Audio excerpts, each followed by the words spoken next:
উত্তরাঞ্চলের মানুষের দীর্ঘ প্রতীক্ষার পর উদ্বোধনের আগেই যমুনা রেল সেতুতে বাণিজ্যিকভাবে চলছে যাত্রীবাহী ট্রেন। এর মাধ্যমে আজ থেকে যমুনা বহুমুখী সেতুতে ট্রেন চলাচলের ইতি ঘটল। নতুন সেতুতে ট্রেন চলাচল উত্তরবঙ্গের জনগণের যাতায়াত সুবিধার পাশাপাশি দেশের অর্থনৈতিক উন্নয়নে ভূমিকা রাখবে।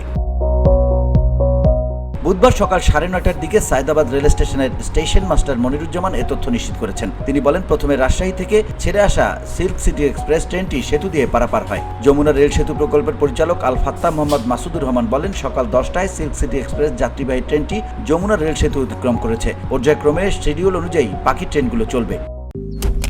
মালয়েশিয়ান প্রযুক্তিতে তৈরি অত্যাধুনিক cleaning machine modern vacuum cleaner যে কোনো ধরনের ধুলো ময়লাকে পরিষ্কার করে ঘরকে করে তুলুন চকচকে ও আকর্ষণীয়। Modem, brand of luxury.